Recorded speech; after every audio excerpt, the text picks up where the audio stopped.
Don't die wondering. That's Laura Siddall's motto, and it's a phrase you can see applied to so much of her life as a pro triathlete. Laura now is a hugely successful British triathlete, but her path into pro sport came relatively late in life. While sport was always important growing up, she would go on to do a degree in mechanical engineering before taking a gap year as an officer in the British Army.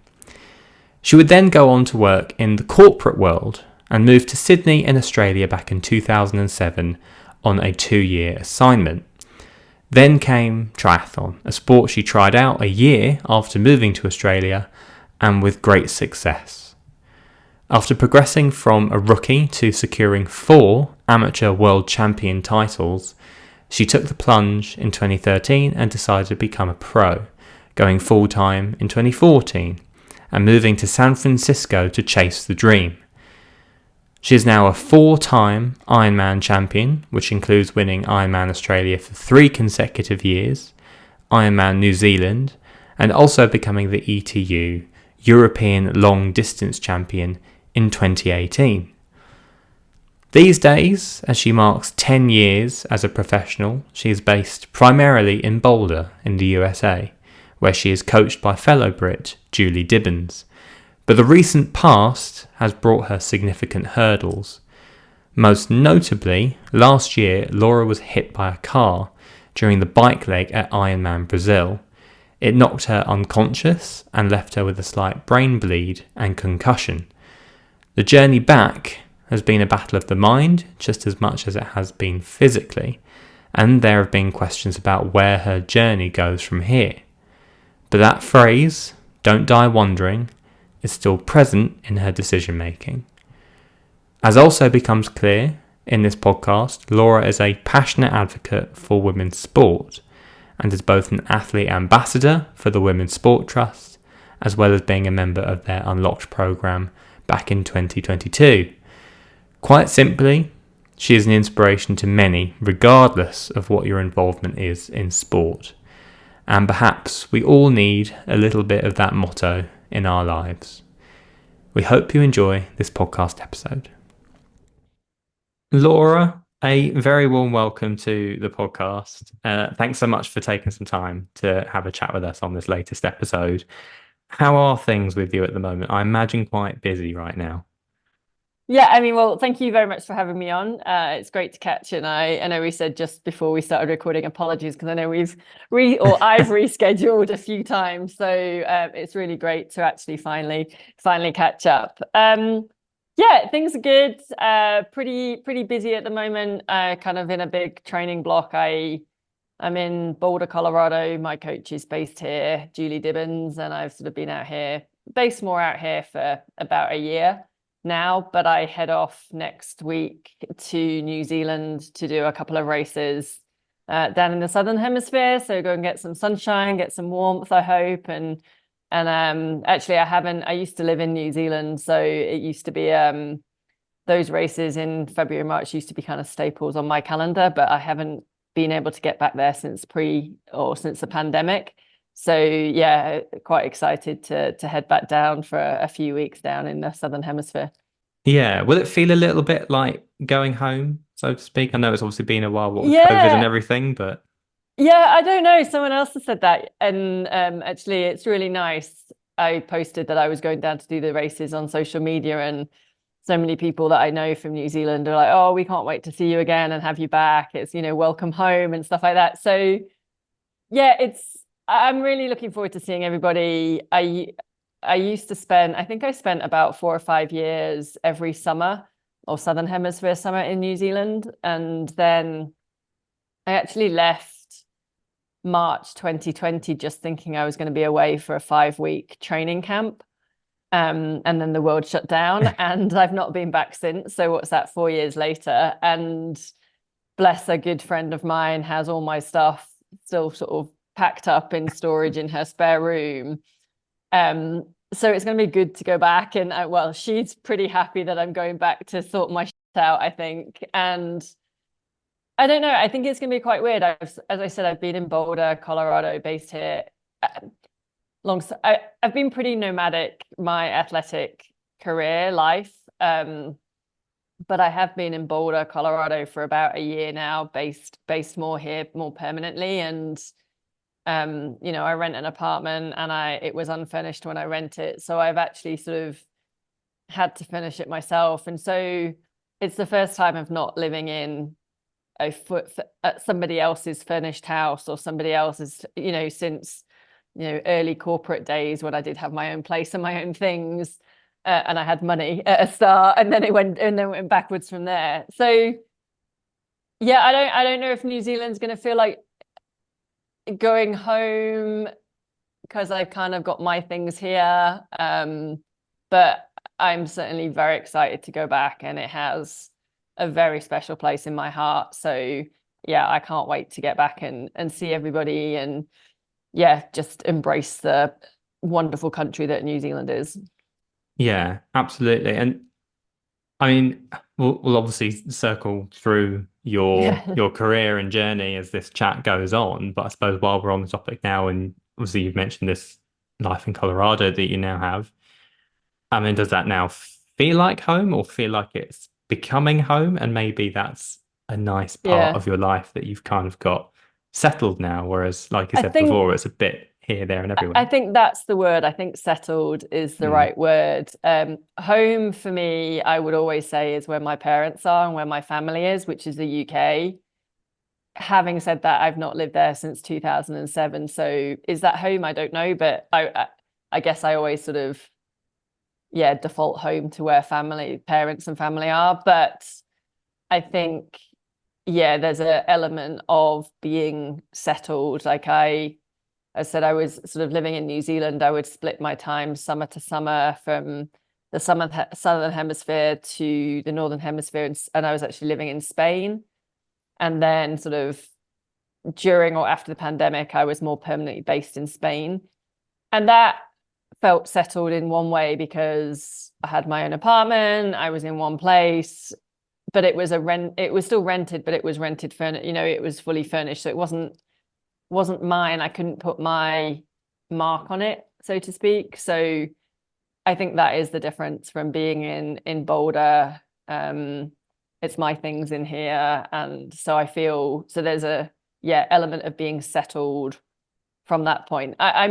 I'm also probably saying this to protect myself from when I go back to New Zealand and feeling, having missed it for so long. And I really do love it down there. And as I did love with Spain, and there's great people in both locations. So yeah, it's a good, and it's one of those.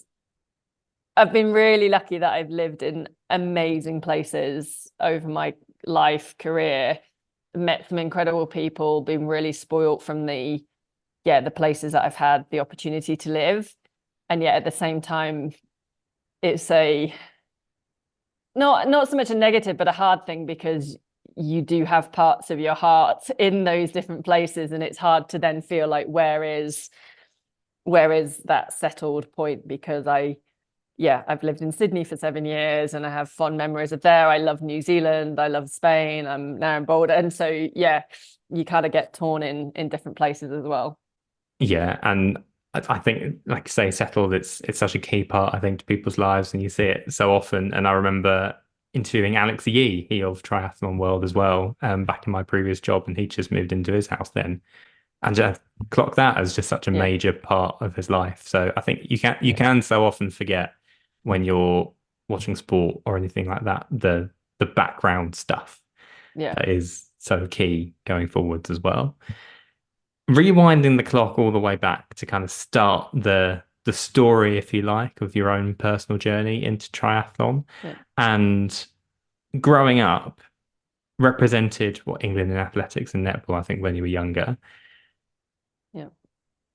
It's a question I commonly ask, but it can be quite deep, even though it's simple. But sport and its importance to you, and I suppose your identity growing up. Can you kind of sum up how important that was at that stage of your life? Yeah, I've just always done sport, and I can't remember how. I'm the youngest of four girls. I know we weren't all sporty. I would definitely say that. I think well, that my sisters, maybe they might take offense to that. Like my eldest sister isn't. My second eldest sister, she played netball for England, was very good at sport, rowing and athletics as well. So I guess I followed in her footsteps a little bit. And my other sister at that stage, and I have to be careful here. At that stage, she did more alternative or minority sports. So as a female, she was doing karate and rugby, which, you know, now it's amazing to see that they aren't kind of the minority sports of women's sport anymore. They are big hitters, which is great.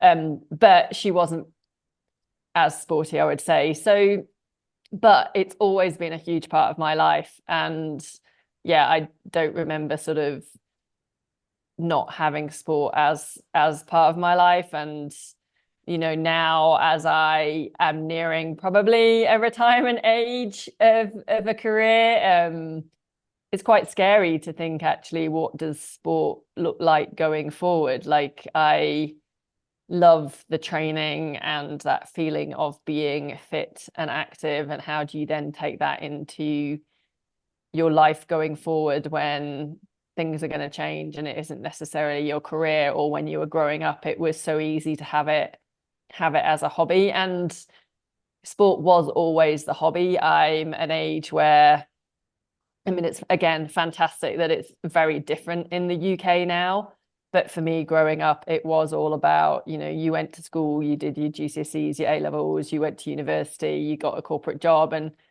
it was great if you did sport as a hobby because it gave you extra skills of teamwork skills or whatever other skills. And it looked great on your resume for an employer that you would, you know, had more than just the academic side of things.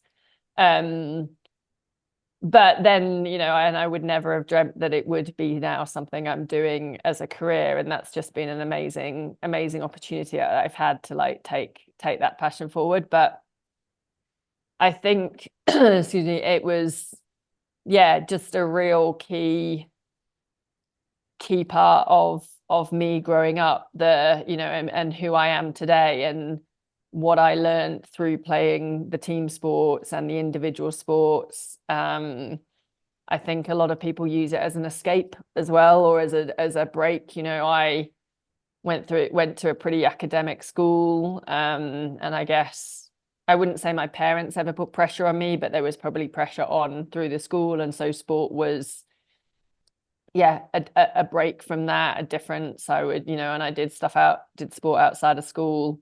I think sport is a place where you can get away from the politics, the bullying, the bitchiness that goes on with kids going through school. And I think that's where it's super important as well for people, just, yeah, you know, mentally, physically. Yeah. And we talk about that a lot nowadays, how important sport is. But I think just as kids growing up, getting them out of the classroom, getting them active, you don't have to be the best in your class. You don't have to be, you know, it's funny, sorry, as you'll find with me, I talk for a lot and then go off on random tangents. Like, you know, we're looking at getting people back into sport and being active, and let's say netball for an example, and you hear so many stories now, and a lot of it's probably off the back of the greater exposure that the England netball team have had, and other England sports, but let's say the netball. And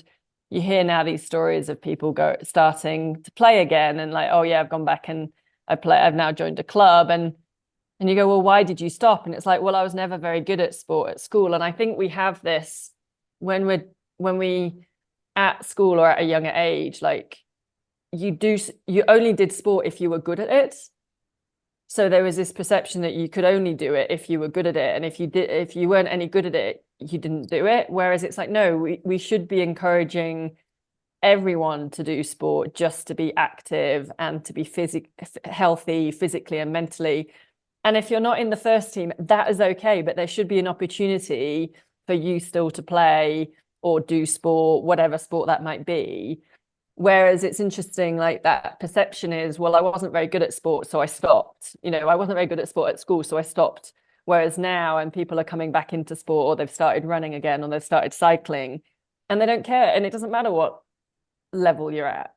And I think that's, yeah, it's a real shame where we kind of limit, or the perception is that you only carry on doing something when you're at school because you're good at it. And it's like, well, no, you don't, not everyone has to be going on to be first team or Olympic champion or even a professional athlete or whatever. It should just be, we should be, there's so many benefits and skills you get from sport which will help you in life. Yeah, it's a big passion of mine. Yeah, that which I can wholeheartedly back, because similar situation. I did sport because it was that escapism, and I never thought I'd have a career in sport, inverted commas. I'm obviously not an athlete or anything, but I write a lot about it. Mm. And hearing you kind of describe that situation, and to me it's almost like the perfect embodiment of what, say, parkrun is now, where it is just this community driven weekly meet of Yeah, people from all abilities and all walks of life who just want to go out and run 5K, regardless of whether you're an elite runner who's going to do it in 15 minutes or whether you're going yeah, to walk the whole thing. And just that mentality. And I suppose similar to yourself, I've encountered quite a lot of people, be it in sport or outside of sport, who, because they haven't really seen that, how often do we use the phrase, you got to see it to be it, and see it exactly. to Yeah, believe it? totally. Any variation of that phrase is true. And it's the same with grassroots and things like that. And I suppose kind of turning it back to your career, and you've mentioned going into the corporate world already. And I think there was a period where you went into the British Army as well before that. And I suppose was part of that journey, maybe looking for like that teamwork element that you've mentioned before with sport and things like that, but probably because you didn't realize that was actually an option for you going down the sport angle. Yeah, yeah, I think so.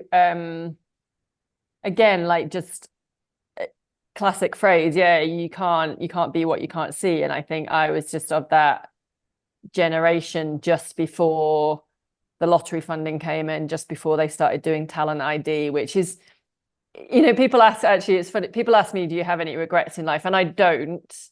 I'm very open of that. I think, I've got, you are where you are with the doors that have opened. The only thing there's a couple that I do reflect on. One, so yeah, you mentioned I did a gap year in the British Army.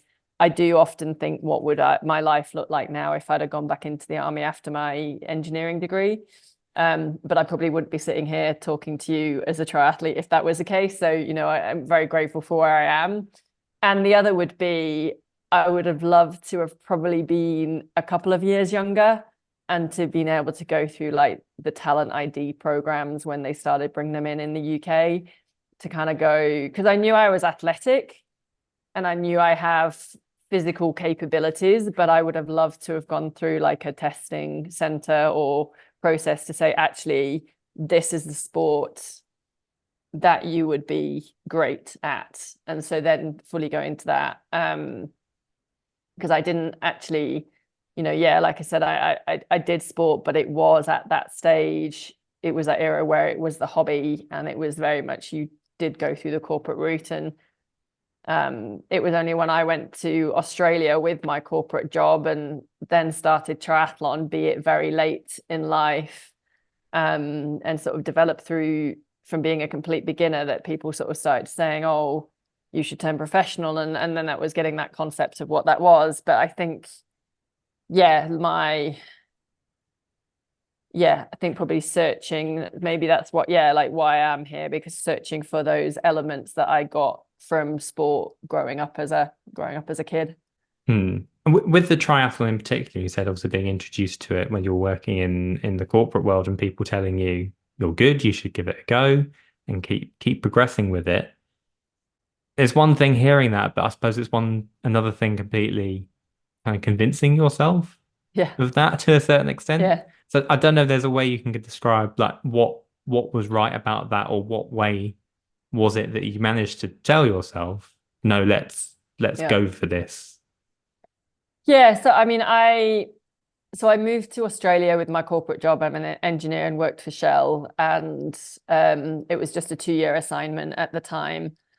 And when I was over in Australia, I was running at the time, and I tried to sort of find a similar running group. I had a fantastic running group in Manchester, and I tried to find a similar group in Australia, and just couldn't. And then the mix of like you're in a new place, you're wanting to meet friends, and it just wasn't right. Anyway, so through friends of works, and long story short, they suggested triathlon, and triathlon in Australia is like it's what everyone's doing at the weekend, and you're obviously in this amazing location, and you're by the Bondi Beach swimming and all of this.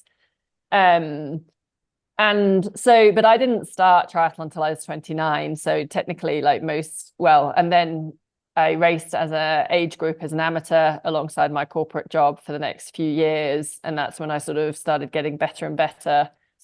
But it was still the hobby. But I did start winning some world championships as an amateur, as an age group athlete. And that's sort of when people started saying, oh, you should, why don't you get your pro card? You should do this professionally. And I think it was only because I was in Australia and they have that, or they had at the time. And like I said, it has changed in the UK now, which is great. But Australia was several years ahead in terms of accepting sport as a career and as a profession. But it did take me a while to get my head around it because I didn't know what professional sport sort of looked like. And with triathlon, and at this stage, I was 34 years old. So in terms of turning professional, most professional athletes in sports are either retiring at that age or have already retired at that age. Again, we are seeing a change now, and age being just that number, another cliche, which is fantastic, and pushing the limits of the human body.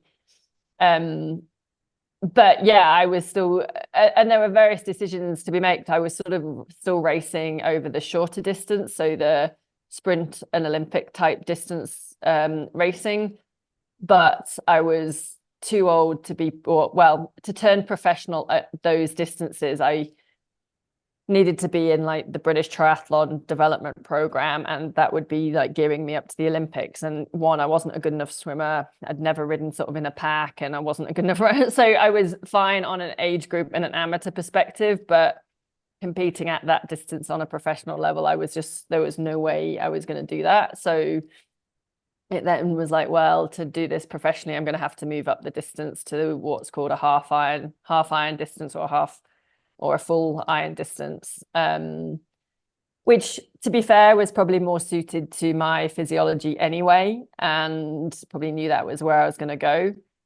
In terms of making that actual decision to step into the professional world, I had a great corporate job. I'd stayed in, when my 2-year assignment with Shell had finished, they wanted to send me back to the UK. I wanted to stay in Australia. So I'd left Shell, and I'd then worked in management consultancy. And then I was working in another engineering firm, but sort of internal business consulting. I had a fantastic boss. She was super supportive of, again, the sport was a hobby, but a big part of my life. But I just was at a place where I wasn't 100% happy with the corporate job I was doing.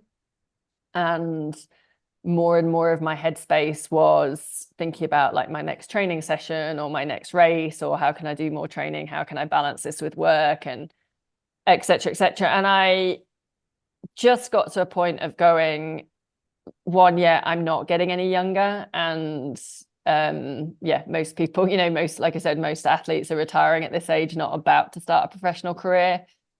Sport does tend to have a time limit on it, whereas the corporate world will always be there for me. It was that I don't want to look back in 5-10 years time and say, what if, and I never gave it a chance. And I think I reflected back on, as you said, I'd competed for England as a junior in athletics and sort of with England development for netball, but I never fully committed to it, again, because it was seen as the hobby. And so it was that kind of like, if you don't do this now, you're still going to be sitting at a corporate desk in 10 years time, and probably and again thinking that, what if, like, this is a chance to go to follow sport, to follow a passion that you've always had, but you've never given it the full attention. So yeah, why not now? And it's kind of got to be now or never, because you're on that fine line of of being too old to start things. So yeah, and then it was a pretty rash decision of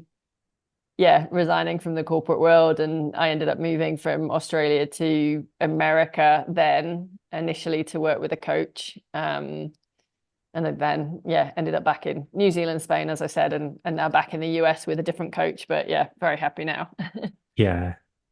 Don't die wandering springs to Yes. mind. Yes, exactly. Yeah, for those who obviously aren't Yeah. aware, that's very much your motto Yeah. in a lot of this. And I don't know if that's not so much like the first time that that motto really kind of sows its seeds in your mind, but I suppose there's a big thing to ask yourself that, like, what do you want to do? What's your purpose? And yeah, getting that saying into your mind of Yeah.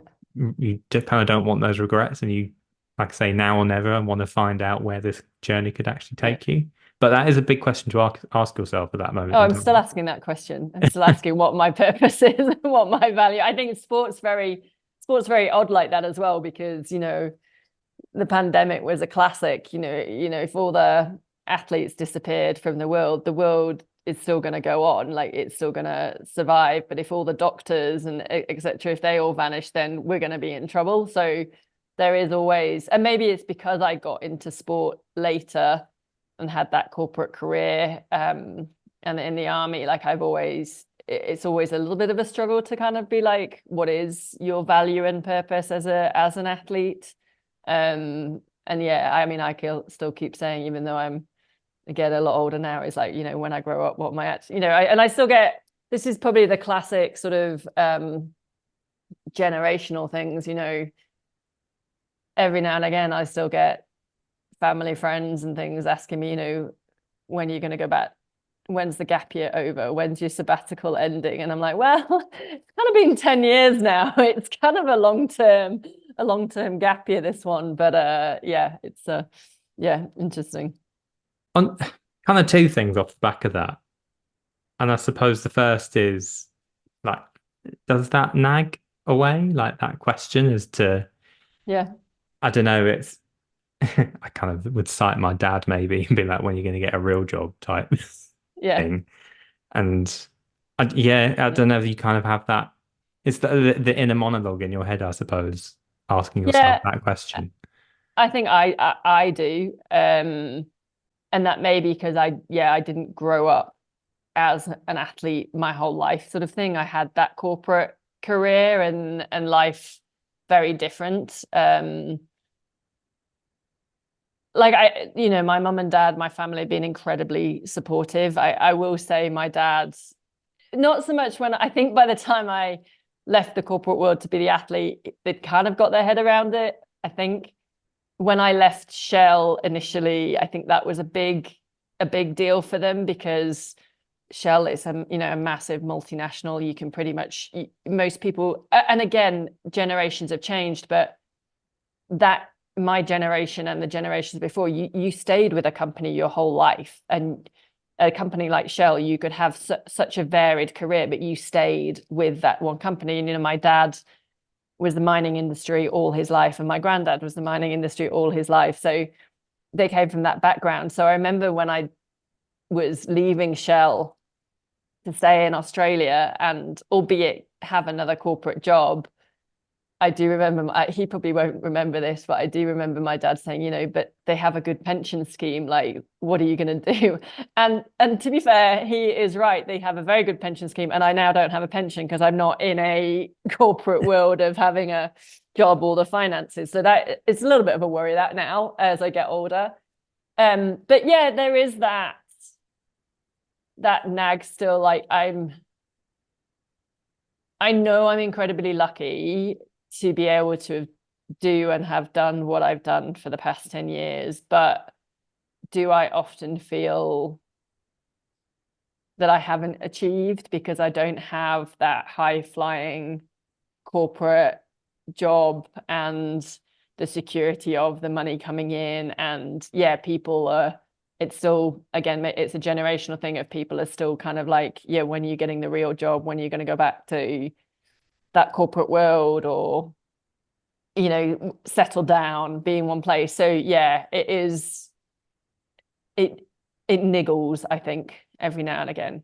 Yeah. Yeah, and we're getting really deep conversation Yeah. now, but just even when you think about, say, society's expectations of you or societal expectations of you, and almost conversations about people, there's so much chat about always planning for the future.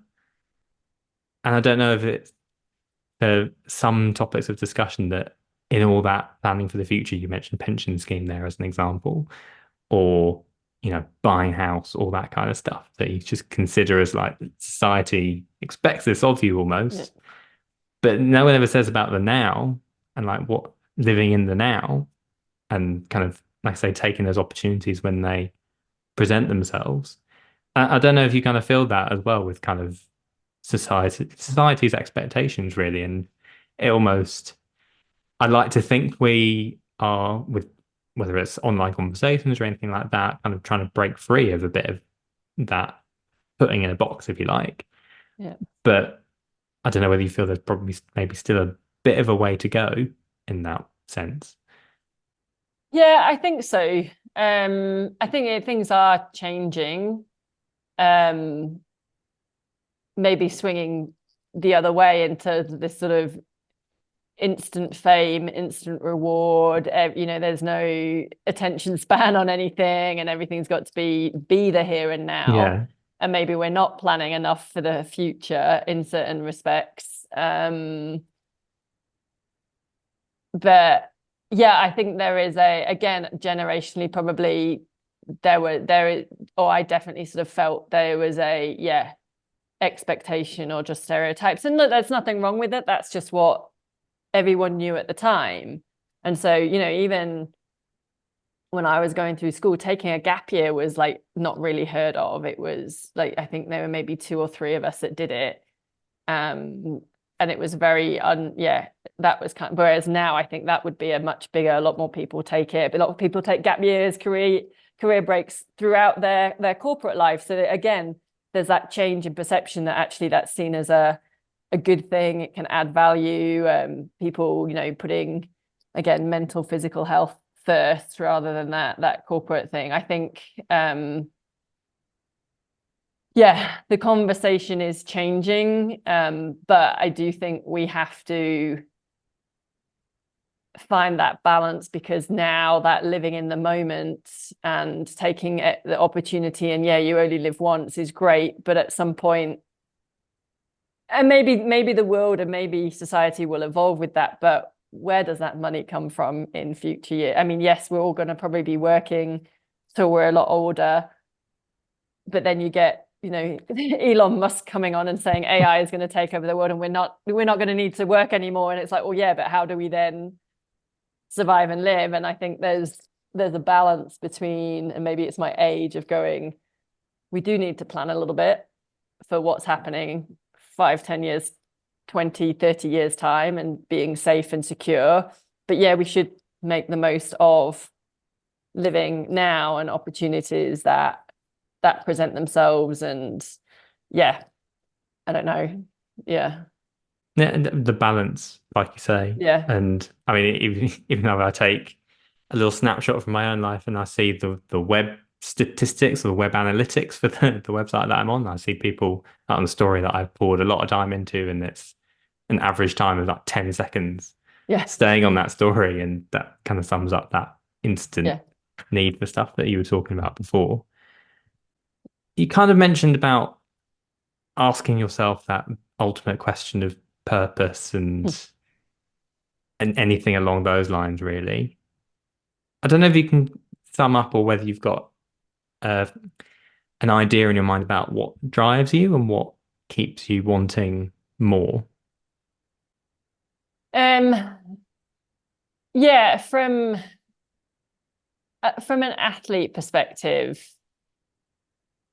the driver to turn professional, I mean, obviously, for most, there are some sports which make a lot of money. For most of us, the money is not the driver in sport. It's just not, they're not financially, you're not going to be making your millions. That is, again, that's changing. And there are those sports and those top athletes that do very well. But for me, the original driver was like, yeah, just never having fully committed to sport, and was to kind of like, I just want to see how good I can be if I fully commit to it and give everything.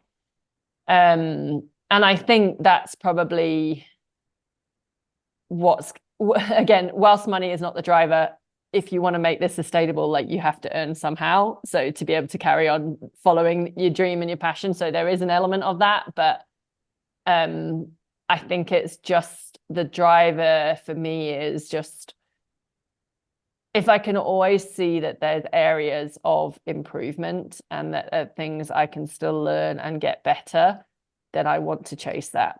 Like, as long as, touch wood, the body holds up and things like that, like, that's what I still want to do. I would say I am getting now, I'm 43 now. Yeah, 43. And I had a crash last year. I was hit by a car last year. I can't remember anything about the crash, and suffered a brain bleed. And I would say I came into last year off, 2022 was a really high. I had 2 fantastic results at World Championships. And it really gave me a huge motivation as I got older, but going into, like, I'm still improving. I've still got areas to improve. I still feel I'm coming into, for me, what can be some of the best years of my life. I have a fantastic coach. She's amazing, and she's getting more out of me than I kind of thought was possible. And that's a real motivation when you see those improvements that you can still make. Then unfortunately, the crash happened, and getting hit by the car, and it's definitely been a struggle post that, and that confidence or wavering of, actually, is this it? Am I at that tipping point now where actually just maintaining is what I'm going to be achieving rather than improving still? Or is this it? Am I just not going to be able to get back up? And the sport is moving forward as well.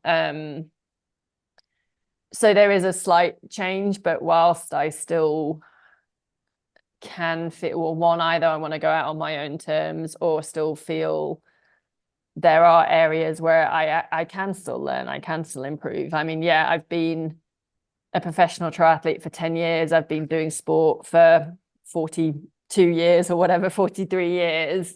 I have a lot of experience, and yet at the same time, I still feel so new, so young into the sport. There is so much to learn. There is so much to do. Yeah, that kind of is probably the driver that keeps me going. Yeah, and that crash, like you say, when you've come from such a high, I suppose, the year before, to having obviously something desperately awful like that happen, and it again, it's so much easier said than done, but kind of, I suppose, resetting your mind and having that confidence again in yourself, has that probably been the hardest thing since that? Yeah, I think so. Like, I actually saw a great post by Alish McColgan, who is a British distance runner, and has had loads of injuries over her time. And she was saying, when you're coming back from an injury or something, comparison, and again, another cliche, comparison is the thief of joy. And we so often compare ourselves back to what we were doing before, and like, why aren't we there, or why can't we do that? Whereas we actually want, when you've had an injury or when you've had something like that happen, you're not going to be the same as before. And so you kind of have to just look on it at fresh eyes and just be like, progression day by day of where you are. And I find that quite difficult as well, because I think, again, like I said, coming off the back of 22, going into the race in May in Brazil, looking back in hindsight, which is again another really easy thing, I was probably at the fittest I have ever been. Like we had a really long build up into that race. I was putting really consistently good training down and was ready to do something special for me as an athlete. And I never got that opportunity because I got taken out by a car. And so you try not to have resentment and you try not to have frustrations and anger around that because that's not healthy either. But there is a little bit of that because that opportunity was taken away. And especially when you're at the later years of your career, you don't get those opportunities that, you don't get that often again. And that has been that tipping point of like, will I ever get back to that again? And the confidence of, again, as you get older as well, maybe your risk assessments change and your risk aversion changes. And so, when I was younger, I wouldn't think anything about riding out on the roads. And I used to love riding in the wind or racing in the wind. And it would be like, the gnarlier the conditions, the better for me. And things like that. And even descending and doing cornering. And now, since that crash, there's a level of confidence, and with age that comes a mix of all of that together of, I'm probably a bit more twitchy now if I hear a big truck coming behind me. And if the wind picks up, it starts to I get a bit, knocks my confidence a bit, and it's descending again and things like that. So yeah, it's interesting how that kind of then affects, and then that gives you, it's very easy to be driven, and it's very easy to have that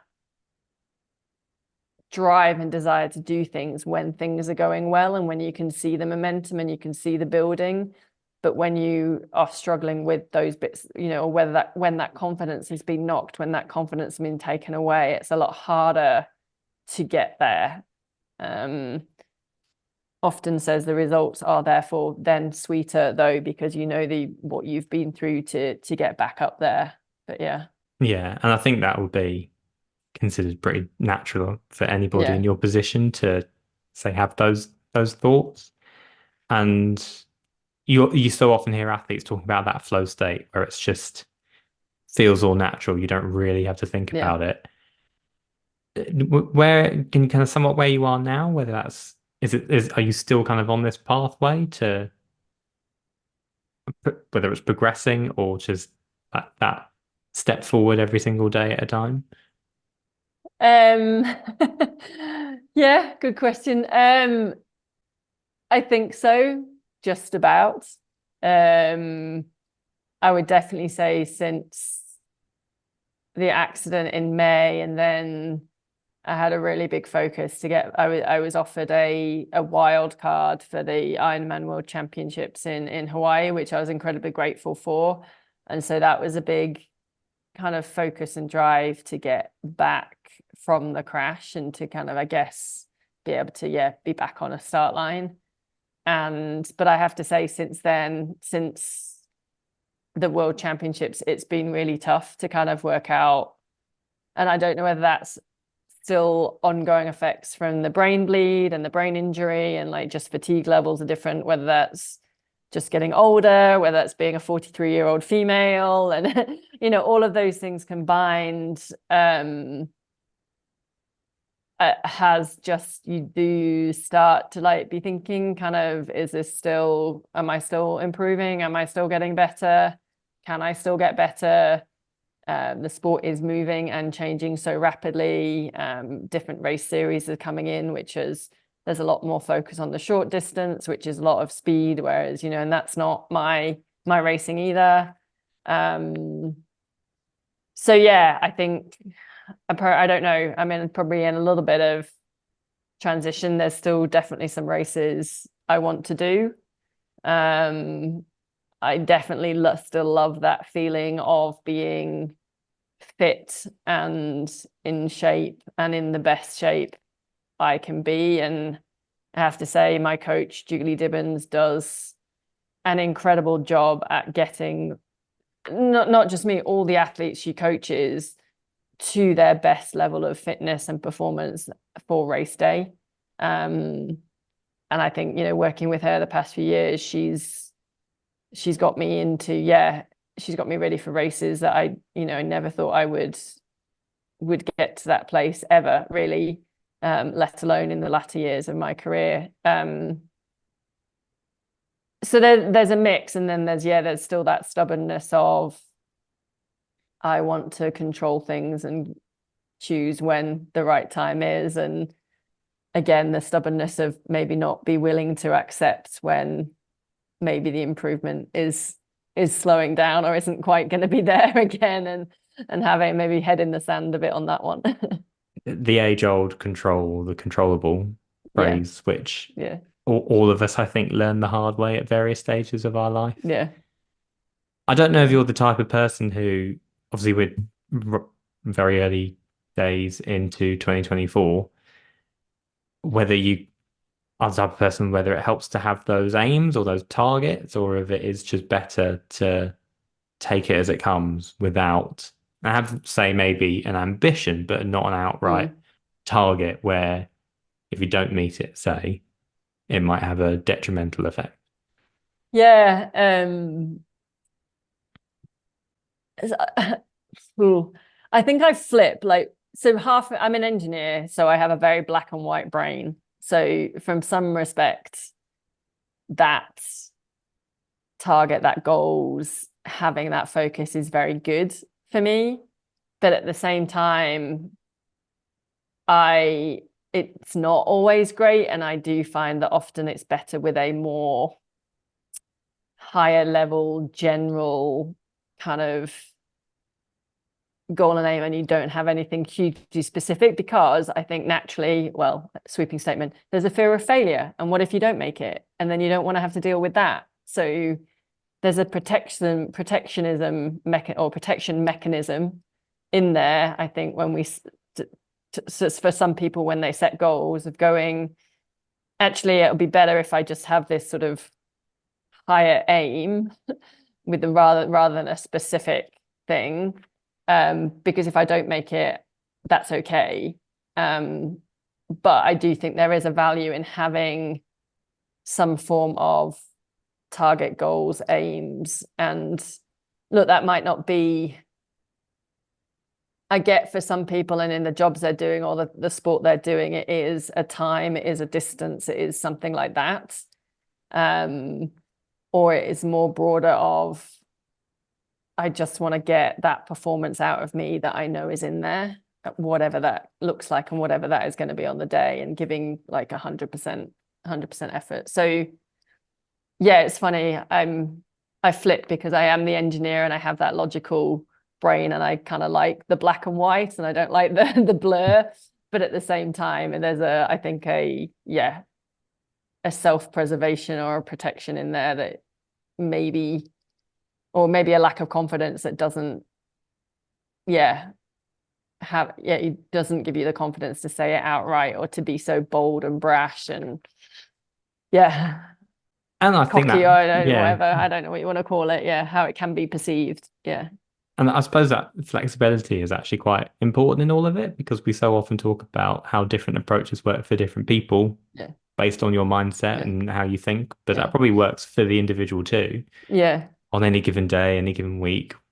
I Who knows what there's it also, brings. I also think as well, and again with or I seem to be doing a lot of cliches, like that moment, that goal, whatever it is for the person, often lasts a split second. That achieving that or not achieving it is such a short space of time, and yet the progress to get there has taken years, or might have taken, it might have been what they've been working towards for so long. Why aren't we enjoying that bit? That's the bit that takes up the majority of our life. And yet that ticking the box or that achieving the goal is such a short amount. I'm not saying we shouldn't have it, because that's what drives us forward, but it's just remembering that 99% of our time is working towards that, and that drive and that achievement. And that's the bit we should really remember, relish, enjoy, over than getting too fixated on that, achieving that, what that goal is. And I, in the intro to this, I'll have listed out your achievements in triathlon so far. And I so often ask people again, what are your career highlights or what are your, athlete highlights Yeah. in terms of results, things like that. Because I expect the results to come in, like I won this championship or whatever. And I suppose in your case, if I was to ask that question now, that those highlights for you, yes, they're great, the title wins, those types of things, but I suppose you look back on that journey to certain parts of that as well and actually think Mm. that was pretty special too.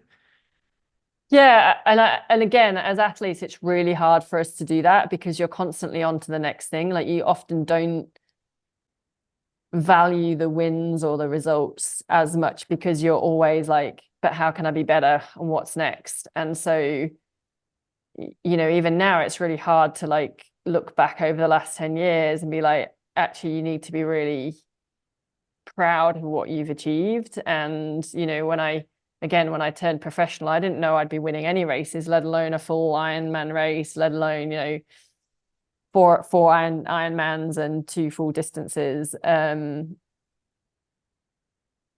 would say like, yes, I've had those wins but I'm not an athlete that is, I've probably had the most number of second places of any athlete in the world. I think that's probably where my gold medal is, in the number of second places. So it does mean that when you do win, because I'm not doing it regularly, like it means so much more, I think. Like it does, you don't take it for granted. So if I did look at career highlights, like I can talk you through every one of those wins and how special they were to me. And I wouldn't be able to necessarily pick anyone over the other in terms of a highlight. But then I would also say off the back of that, and this is probably where it flips back a little bit more to the journey, like finishing top 10 at the Ironman World Championships in St. George at the beginning of 2022, which was kind of the COVID delay, and then backing it up and getting top 10 at the Ironman World Championships in Kona in October. Like they weren't wins, but they weren't wins as in I wasn't the first across the line, but they were wins for me because I probably never thought I would ever be capable of getting those top 10s, and especially two in the same year. And that's, I mean, a lot of that, again, like I've mentioned it, like is my coach and her belief in me and what we've achieved together and what she's been able to get out of me over the last couple of years of working together. So I would say, yes, those wins are always going to be career highlights, and the first win is very special. Backing it up when you go back as defending champion, then like the three-peat that I managed to do, and the third one was really rough going into it and had a lot of issues, and that was in Australia, which I started the sport, so that's got all memories, and then spent a lot of time in New Zealand, so that win's very special, and I can say all of those, but then the longer or the bigger piece is all those years of hard work and then being able to do two top 10s at World Championships at a later age in life, I kind of thing. And yeah, they weren't the top step, they weren't the podium, but they were wins for me, and that's probably one of the biggest years. Your relationship with your coach, Julie, as well, sounds Mm-hmm. like it's a key part in where you are at the moment, because what was it, 2019, I think Yeah. you started working with her. Yeah. And okay, can you kind of talk us through that relationship? Because like hearing you talk about her, it sounds really important, and just to have her belief in you too, Yeah. and knowing She's that she's in your corner. Yeah, I think again, I wish I had a great relationship with my previous coach, and they got me to where I was like taking me from an amateur professional. We left on amicable terms. It was just kind of the right decision. I do wish I'd have come to Julie a few years earlier in just of what her style and what she's been able to get out of me and that relationship. It's funny because we're both British and we're both awkwardly British. So we hate kind of those, openly talking about things as such. But I feel, I mean, she's got an incredible history of her, being an elite athlete herself and results, but also feel her career to some extent was cut short through the injuries she had to manage over time. So she's had these incredible highs, but also been through these lows, and then has just found this ability as a coach to is incredibly caring, is incredibly invested in the individual athlete and getting the best out of them, can see what they need and what's good for their group. And then just, I guess, yeah, like, so we started at the end of 2019 and then obviously went into COVID. So then everyone's in lockdown and, and at that time I just had a broken collarbone. So I was coming back from that. And I'm not sure I would have got through still being an athlete through COVID and with sort of coming back from a collarbone if it hadn't been for Julie. And I can definitely say after being hit in May in the race, like her support, and there's a few other people around as a team. So, but her support over this past year with what I've been going through, like, yeah, I don't know where I would be, or I certainly wouldn't, we wouldn't have got back to Kona, and wouldn't have gone on from there if it hadn't have been for her, her support, her as a coach, as a friend, but just that, caring, wanting the best, knowing when to step up, when to step back. And it's really hard as well, I think, as with a coach and athlete, especially, we're not that far in age difference either. In fact, one of my first races as a pro was one of her last races. So we kind of crossed that. And then, I do see her as a friend as well, but then that's a very fine line because to deliver her best as a coach, she's got to have boundaries in terms of the coach-athlete relationship. And so that, I think, is hard sometimes for her as a coach or for me, because you kind of want to do things on a social side, but ultimately the relationship is coach-athlete, and for her to be the best coach and to get the best out of you as an athlete, it's got to be that way. And so that can be tricky and can be challenging at times, but I think as long as you both respect that, and I would say that in any relationship, it's the communication piece, and it's just being open and honest with each other and keeping that dialogue going. She's been, I mean, sounds silly, and I can't say enough of how much support and help she's been over the last, at least the last 12 months, but yeah. And so often is said, the people around you are often the biggest helps, the biggest source of inspiration, the biggest support whenever you go through something difficult and challenging.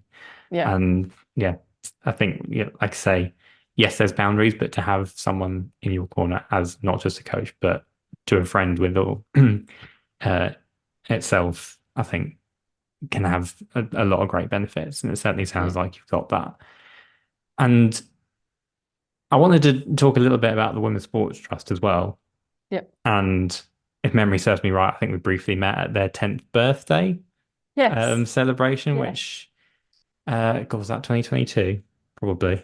It was. I'd just come back from Kona, and I was so excited because one of the other, like, I have been a huge supporter of the Women's Sports Trust from day dot, but again, with always being overseas, like all my connections back, it's back into the UK, and I'm very passionate about the sport, but I always feel a little bit detached. And so I was so excited when they were having that celebration, and I could actually work it out that I was flying back from the US and I could get to be there in person and meet people in face to face. Yeah. Yeah. And likewise, having essentially worked from my front room for the last 2 years, it was really nice to actually get to go to something with real people who you could actually talk to. rather than doing everything virtually or through a screen, which I think it had been pretty much up until that point. And I think you're on the Unlocked program for 2022 as well, and you've been working as an athlete ambassador as well for the Women's Sports Trust, an organisation we've obviously shouted about quite a lot on this show, and we have racked up a large number of Unlocked members, the guests too. But I suppose the first point I was going to ask is we've obviously talked a lot about the triathlon part of your life, but is it quite nice to have this other area of your life that I suppose is a part of your identity that is away from the like strict competing and the strict training side of your life, where you feel like you can give back to, as we talked about right at the start, trying to make opportunities, diversity within sport, women's sport in particular, in this case, just better for the next generation and going forwards? Yeah, for sure. I've always, like, again, just the opportunities that sport has given me, and to be where I am today, like, is due to sport. And I just want to make sure that others have the door open to their own opportunities. Again, you don't need to be a professional, you don't need to be winning that gold medal, but just the skills and the experiences you gain from sport is something I'm passionate about, and to see other people have access to that. And then I think, specifically then on the women's side of the sport, yes, I'm one of four girls, but then everything else I've done through life has been fairly, in the military, you're in the minority as a female. I was an engineer, that's the minority. And then in sport, and just then opening your eyes up to the differences, the inequalities, and how great women's sport is, and that we need to tell these stories. And it goes back to, again, like, you can't be what you can't see. And I think it does come back to, maybe it is from having the corporate career first and then coming into the sport and feeling, like a lot of, to be the best in your sport, you have to be selfish. But then maybe I'm not quite selfish enough to drive to that place. And so that I want to do more of and maybe it's the team sport background as well, of going, I want to leave it in a better place when I finish. And the work through the Women's Sports Trust, of being able to just have access to Tammy and Claire and Susie, and the amazing leadership that they have, but also then the other athletes who were from a whole range of sports, like minority sports, mainstream sports, at different points in their careers, having access then to the experts that they came in. And just as a collective, like, how can we work together to make this better? And, off the back of being involved in the Women's Sports Trust, or hand in hand to some extent, I was voted onto the athlete board of the Professional Triathletes organization. And I am incredibly driven to work for the athletes to make the sport better. And probably through some of the struggles I've had over the years, like, how do we get professional athletes to get insurance for medical, for travel, for, and how do they do their finances and taxes as a professional athlete? How do we get them help and support in that area? How do they develop themselves as a business, as a brand? Can we get them better support for mental health, physical health? Can we help them with that career transition, like, and that forward planning of, what is it that you're going to do afterwards? And how do you manage that identity piece of who are you when your sporting career finishes, and what is that next bit? So that's, for me, is all. And I think that does help. I guess that gives me what I hope makes me feel valuable or useful or not worthless, I would say. And the Women's Sports Trust has been a huge part of that, in just, a collective voice of hearing what others are going through and how they manage things, and the different issues different sports are having to deal with, but not just the negative, there's lots of positives as well in terms of the work that's being done and how can we raise the profile of women's sport and tell the stories and get more people. Because it's not just, people say, oh, people don't watch it. It's like, well, it's never been shown. So of course they don't watch it. Like if it was on, if it was on TV as much as men's sport had been on, then I think that might be a different conversation. And also that's not going to happen overnight. It's going to take time to build that up because we just inbuilt in subconsciously, it's just been brought up that it's the men's sport that's on TV and that's what we see. And so, yeah, we're not watching women's sport because it's never been shown. It's not on prime time all the time. So yeah, it's been it is an incredible group to be part of. I think deep down as well, we all want a sense of belonging and community and being part of something. And that's for me has been a big part of it as well, particularly being overseas and on my own a lot of the time. And I think hopefully like there's some great work being done by the organization, but by those athletes. And I think that hopefully spins off to other areas. And it's certainly helped me start to kind of go, okay, what is it that I do want to achieve through sport? Yeah, and I remember the energy in that room that night. It was just probably one of the most positive, just throughout everybody you talk to, one of the most positive evenings you could hope to enjoy because everyone's just in that same place, in that same frame of mind for you, just looking at something like women's sport and just seeing the potential of what it can be. And you mentioned, say, netball earlier on in this show as well, and taking that as a prime example. Obviously, there's the football side of things as well. Like this year, obviously, I work specifically in F1 now, whereas I didn't before, but just see what F1 Academy could be this year, that I'm really excited for that. And just showcasing it. And obviously I look at it from a very coverage centric mindset, but to have that coverage now, you just think where it could go from there.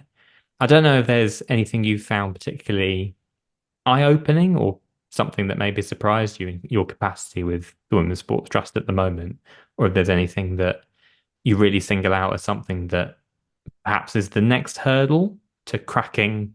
Obviously it's different from sport to sport, but to take that next big step, if you like, going forwards.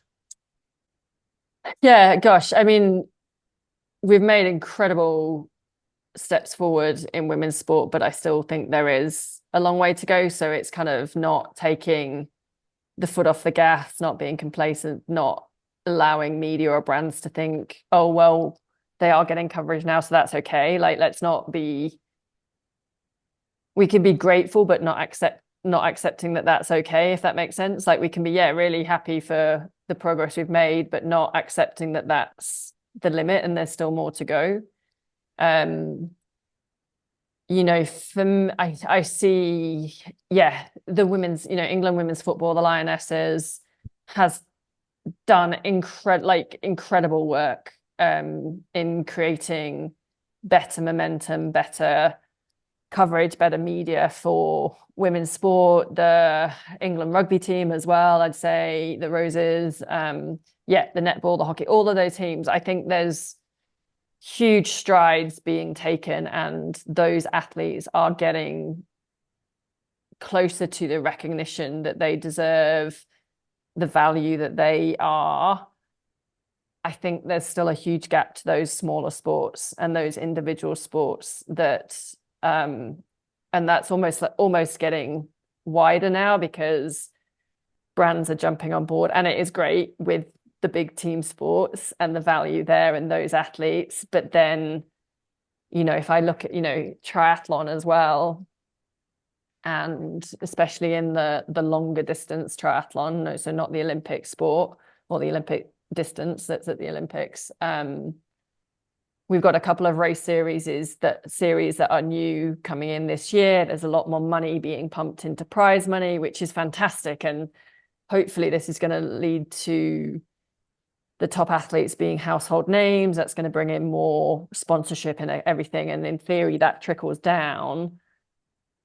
to more athletes then being able to make it. But at the same time, like there's less sponsorship deals being done, there's less money coming in from brands, it's harder to make a living. And there seems to be this focus on, if you're the top one or two athletes, you're going to be fine.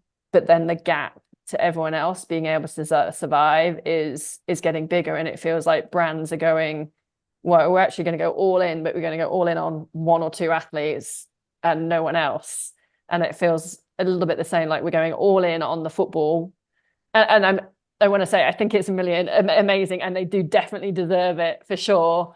But we've not got to forget about those other sports that we still need to bring up, and those, where's the pipeline of athlete development if it's, yeah, we're just going to throw everything at this top athlete and forget about everyone else. Like they're the next generation. How are we creating that pipeline, and how are we supporting them to then develop into future stars? Yeah. And if you take football as an example, obviously domestically anyway, you see so much about the WSL, but you just go one tier below to the championship, and the situation is obviously a little bit different in terms of support and coverage and everything in that area. Do you kind of, we touched on the purpose question before and what your purpose is now, and I suppose going forwards, regardless of what you do personally in triathlon or sport, is this almost like your long-term, forever purpose, so to speak? Just trying to keep driving that change, I suppose, for the better? I think so. I think that's where I don't know how to make it into something viable. That's my struggle at the moment. Like, how do you turn that into something that, yeah, I don't know, is kind of that next step. Like, but that's where I think that's where I get fired up about. That's where, yeah, my energy is. That's where, yeah, you get the, I don't know, it's the whole mix of emotions. It's the frustration and things, but it's also that elation and what could be, and the incredible athletes. And I think just, sport has given me so many opportunities. I want others to have that, and you can only do that if you can see it. Like, and if you have role models, and if you have someone you can look up to, or you can see the pathway through to that journey. And again, that's not necessarily about the elite level and bringing on the next generation of future England players, America, US players, Olympic stars. That's also around creating that visibility of, getting people who didn't think they were any good at sport, but getting them off the couch in later years of life. It's challenging the perception. I think we're always going to have to navigate it. Like, what is the role of the female as a mum, main child, stereotypically still does all the, predominantly looks after the kids, like, but where is that balance between them wanting to play sport, whether it is just for fitness, mental health, or if it is that they want to have a bigger career? How do we balance that? Is that just something we are always going to have to accept, that it might not be quite equal for women and male because of our natural bodies, in terms of the women are the ones that are going to have the babies, sort of thing. But yeah, I think just, trying to leave it in a better place. And I'd like to think that it's for the better of the sport as a whole. And when I say that, I mean that it's not just my individual view of what I think is better and what I think is needed or what I didn't get. I'd like to think I'm engaging enough to understand the views of the sport and the main issues in triathlon, in women's sport broader, to be able to go, this is what we need going forward, and this is where I'd like to help and push. And I think I had a conversation with Beth Gill on this show before about the little 1%ers, the 1% actions, the 1% decisions that you add them together and they can make something or make significant change for the better. And just by having those conversations, actively putting that in front of people's eyes and minds, they do make a difference in the long run. Yeah. So it might take time, but it's ultimately Yeah. stuff that's needed. My final question for you, obviously, like I mentioned, start of 2024. How does your year kind of look, or what your plans are in the short term? And you Yeah. mentioned you're kind of at the end of, or approaching the end of a training block at the moment. Yeah, my my plans and goals at the moment are literally surviving day to day and training session to training session. I can't think too much far ahead. No, I am. So, like I said, I'm going back to New Zealand. So I actually go next week. I've got a couple of races down there. I'm super excited to get down there. Haven't been back since pre-pandemic. I'm kind of waiting to see how those races go as to what I choose to do in the rest of the year. As I said, there's a couple of new race series coming in, which is one made it super exciting, made there's sort of good choices. I'm also one that kind of, I like cool races and exciting places and slightly different. I don't tend to follow the norm, which if you take it from a business decision isn't necessarily the best thing to do, but from a life decision, you choose the races that you like. So Challenge Roth in July is a race I've done for the last 7-8 years, and it's a favorite of mine. So that's kind of definitely on the radar again. And yeah, the back half of the year is pretty open and pretty flexible. I think just from, like I said, the crash in May, we had the focus to get back for Kona in October, and I kind of did an off-road adventure iron distance race in Patagonia in December. But the plan was kind of to like try and push through to Ironman New Zealand, which is beginning of March, and then sort of take a step back. So yeah, that's kind of, I haven't got the full year planned out yet. There's lots of options, which is exciting, and yeah, I don't know where quite that will take me yet. Like you say, exciting options, and Yeah. you know what's right when you get there. Yeah, Ultimately. exactly. Yeah. Thank you so much, Laura, for coming on to the show. That's probably one of our deeper chats we've had. Yeah. Sorry about that. You probably got me. I don't know whether that's like where I am in training, where I am in life at the moment. Yeah. I'm all on board with a deeper chat, because I mean, how often do we take time to properly self-reflect like that? And I think so often when you hear it from others, it can force a lot of other people to kind of look inward a lot of the time. And I think while it can be a difficult practice and a challenging practice at times, it's probably quite a healthy one too, to consider that every now and again. And as I mentioned, Women's Sports Trust is something we're hugely passionate about here. So all of the work in that area, all of the work that organisation does to try and push women's sport into a better place for women in the future, people in the future, we will always back that. So huge kudos as well for all the work that you're doing on that side. And I'll finish off by saying I hope 2024 goes really well. Enjoy going back to New Zealand, and whatever your year pans out and how it pans out, how it looks, hope it is as successful as you want it to be. Well, thank you. I mean, thank you also, thank you for the opportunity to just come on chat. And I think, like you said,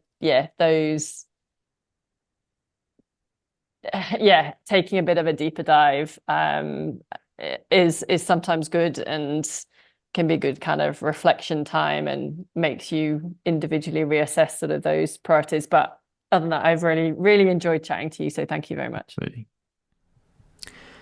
A huge thanks to Laura for taking the time to chat with us on the podcast. As I mentioned at the end there was some deep conversation in that chat, but often that can give you so much when you take time to really reflect in that way. That is almost it for this particular episode. If you liked what you heard, then you can follow us on social media. We're on Twitter, Facebook, Instagram, and TikTok, and all of our handles are at SportsBuildPod. And you can see all of our episodes on our website, that's sportsbuildonline.com, or of course right here on YouTube. That is us at the halfway stage of our 2024 series, so we're taking a brief pause for a couple of weeks, partly because of our work schedules and everyday life, before we bring you the second half of this series. Keep your eyes peeled on social for our latest updates, and you'll hear from us very soon. But until then, take care everyone, and goodbye.